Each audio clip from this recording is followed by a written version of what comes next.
Estamos de volta e no próximo bloco vamos conversar com o Dr. Gerardo Júnior, nutricionista clínico. Curta os nossos vídeos no YouTube, siga-nos no Instagram e inscreva-se no nosso canal. Muito bom dia para você da nossa TV Norte Cidade, Norte Amazonas melhor, onde nós estamos todos os sábados às 12h25. Sempre com um assunto muito bom e muito palpitante.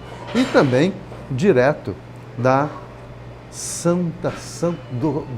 que é o restaurante O Santa Carne, que fica na Avenida Professor Newton Lins, 4377, telefone 99218 4596, onde você tem aí os prazeres da carne, onde você tem um desfile de carnes importadas pela Santa Carne e o diferencial muito grande, gente. São carnes importadas de sabor inigualável. E você ainda aqui tem a possibilidade de harmonizar essa boa carne com um bom vinho e também bons drinks. Pode estar falando. E bons drinks. Então, Santa Carne hoje é sinônimo de prazer, sinônimo de beleza, bem-estar e o principal, higiene e sabor. Uma carne com uma textura fantástica. Você tem aí um desfile de carnes como a prime, picanha ancho, bife de chouriço, costela defumada, brisquete, costela suína, cupim defumado, maminha angus, enfim, os prazeres da carne sempre no Santa Carne. Hoje com a honra e o prazer de estar com o Dr. Gerardo Júnior, nutricionista clínico, que tem o seu consultório na Psicomed Odonto Clinical, que fica na Rua Genebra, número 2, no Campos Elísio, telefone 99304 2659. Doutor, primeiro, muito obrigado pela gentileza de estar conosco e é sempre um prazer recebê-los, porque falar de nutrição é uma coisa bastante prazerosa. Eu queria saber, doutor, como é que está a saúde nutricional do nosso povo? Então, muito bom dia. Agradeço ao convite, ao convite do programa Isto é Manaus. Agradeço a oportunidade de estar aqui de falar de um assunto que é tão importante e é um assunto que nós conversamos diariamente, que é a nutrição. Hoje nós vivemos em torno da nutrição, nós comemos, nós bebemos e nós precisamos nos nutrir da melhor forma possível. E é muito satisfatório, Sou nutricionista, como você falou, já trabalho aí há 13 anos na área de nutrição, dentro da nutrição clínica, e é um prazer. A sua maior frequência de consultório são os homens ou são as mulheres? Minha maior frequência, por enquanto, ainda são as mulheres. Porém, está acontecendo uma mudança muito interessante nesse processo. Hoje, os homens também procuram mais. Hoje, quando eu comecei a atender, nós tínhamos 90% de mulheres e 10% de homens. Hoje, nós já temos uma média de 60% de mulheres e 40% de homens. Então, a gente vê essa procura do homem de se cuidar. E se cuidar em todos os âmbitos, inclusive da nutrição. Hoje, a gente está prezando muito pela qualidade de vida. Hoje, a gente está mais preocupado. Por exemplo, nós temos uma estatística que o Amazonas é um lugar de menos fumantes, mas é um lugar de mais obesos. O senhor atribui a que isso? Essa estatística é uma estatística bem interessante, quando a gente faz uma comparação também com todo o Brasil. Hoje nós temos uma população que ela está obesa, está sobrepeso, então a gente já tem dados que mais de 50% da população está. E quando a gente fala comparando com os fumantes, a gente sabe que o Brasil ele teve uma propaganda muito grande para a diminuição do fumo. Porém, não se teve tanto cuidado com a questão da alimentação. Tanto que hoje a gente tem índices mais baixos de fumantes, isso a gente pode verificar em estatísticas, quando comparamos o Brasil com outros países, mas também quando a gente compara a questão obesidade, o Brasil não fica atrás, porque nós estamos acompanhando todo esse processo. E quando a gente fala no Amazonas, o Amazonas eu sempre digo que o Amazonas é um universo dentro do nosso país, onde muitas peculiaridades acontecem aqui. Você acha que é cultural esses hábitos? Sim. A cultura ele é um dos processos que interfere no processo alimentar. quando nós formamos o nosso hábito alimentar, a cultura ela está dentro deste processo de formação do hábito. A cultura do amazonense é a cultura mais provida daquela parte indígena. Alimentos da terra, o assado, o cozido, alimentos que vinham da terra. Porém, com a mudança, industrialização, melhor economia que o Amazonas foi se colocando, quando a industrialização veio com a Zona Franca de Manaus, onde trouxe um modelo alimentar diferente daquela alimentação de produção, então isso começou a mudar. Então nós temos uma mudança nesse hábito alimentar. E esse hábito alimentar mudando, também muda o perfil nutricional dessa população.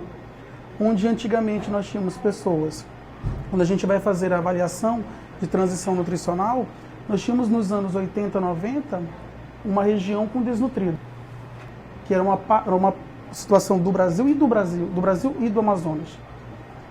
Quando isso foi passando, nós passamos pela transição nutricional, onde nós saímos desta desnutrição e fomos para a obesidade e sobrepeso. Só que quando nós tivemos mais algo que marcou a nossa era, que foi a pandemia, que está sendo a pandemia. Pois é, eu queria saber como é que ficou ou como é que está a qualidade de vida antes e pós-pandemia. Exatamente. Antes, nós estávamos vendo pessoas sobrepeso, obesa, em ascensão, isso a gente vê pelas pesquisas, com um nível de desnutrição muito baixo.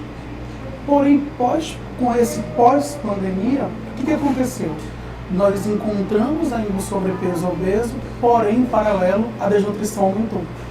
E isso não é um dado só do Amazonas, isso é um dado do Brasil. Os dados de desnutrição e subnutrição estão vertiginosamente aumentando. Isso muito relacionado à pandemia. E a gente pode se questionar o que está acontecendo. A gente tem que lembrar que todo o processo alimentar ele provém de um sistema econômico, de um sistema de emprego, de um sistema de renda. É onde eu ia entrar, doutor, justamente na alimentação saudável. Se prega muito hoje, se fala muito hoje. Vocês principalmente que colocam para os seus pacientes.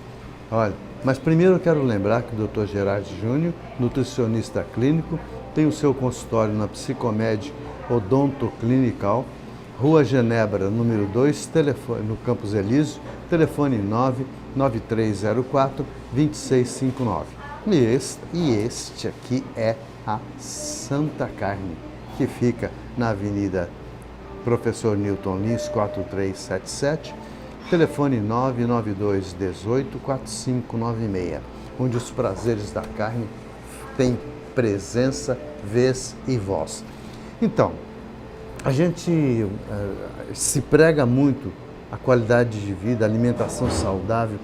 Agora, como que isso está acontecendo? Para a gente entender um pouco, a geração que está vindo já vem acostumada ao hambúrguer, ao cheeseburger, não sei o quê, aos embutidos, enfim. Enquanto que nós, um pouco do passado, ainda comíamos. Hoje não comemos mais porque está difícil de encontrar. A alimentação hoje se planta muito pouco, enquanto que eu fui criado dentro de uma roça, onde a alface, eu ia no fundo lá do quintal, trazia um pé fresquinho. Então como é que se gere isso, doutor? Como é que vocês que estão nesse meio lidam com esse negócio? Isso é algo bem interessante, porque vamos fazer uma situação de que para eu ter alimentação, hoje, eu preciso de renda. Para eu ter renda, eu preciso de trabalho. Perfeito, o senhor colocou fantástico. Hoje, uma das grandes problemáticas que nós temos em consultório, quando eu estou atendendo em consultório, às vezes a pessoa ela chega e ela pergunta assim, ela nem chega com o problema inicial. Ela chega e diz assim, eu preciso de uma alimentação que seja acessível financeiramente. Porque a gente tem todo um histórico de perca de trabalho, de renda, e isso impacta diretamente no poder de compra dos alimentos. É o poder de barganha, né? O poder de barganha, o poder de você chegar e comprar o que quer. Antigamente, antes da pandemia, onde você tinha uma situação econômica mais estável, nós tínhamos aquela pessoa que ela conseguia comprar aquilo que ela gostava, a marca que ela queria, a forma como ela foi acostumada. Então eu comprava arroz do tipo X.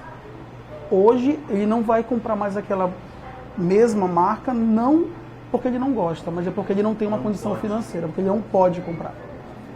Só que aí vem o grande trabalho do nutricionista. Como adaptar isso? Porque eu não posso simplesmente falar para ele, você tem isso para comer e se não for isso você não pode comer. E aí vem o grande trabalho, desafio. É adequar essa alimentação para a realidade econômica do paciente. Exatamente. Tem pessoas que perderam a renda totalmente, tem pessoas que tiveram a renda de 50% perdida e nós temos que adaptar esse processo. Como é que a gente adapta esse processo? Fazendo a mudança das escolhas alimentares. Não é somente o que é caro que é nutricionalmente adequado. E não necessariamente tudo o que é barato é adequado. Vamos dar um exemplo. Quando a gente trabalha com tipos de arroz, a gente sabe que existem inúmeros tipos de arroz. De um arroz integral, um arroz polido, né, um arroz parborizado, que são formas que a indústria colocou para a gente. Pensando em valores, a gente sabe que o valor de um arroz integral ele é muito mais caro. Ele é praticamente o dobro ou o triplo de um arroz polido. E é muito mais ruim cá para nós, né? Na realidade é muito da forma de fazer, né? Mas eu consigo, por exemplo, adequar com um paciente um arroz polido que é mais barato, porém eu consigo agregar fibras ali dentro. Como? Uma cenoura, uma couve, que ele consegue encontrar numa feira, que é muito mais em conta, e vai ter fibra da mesma forma que o arroz integral, e mais gostoso. E mais saboroso. Aí que muitos pacientes falam, não é tão bom, mas você consegue adequar isso. Né? É adequar ao poder de compra a necessidade nutricional.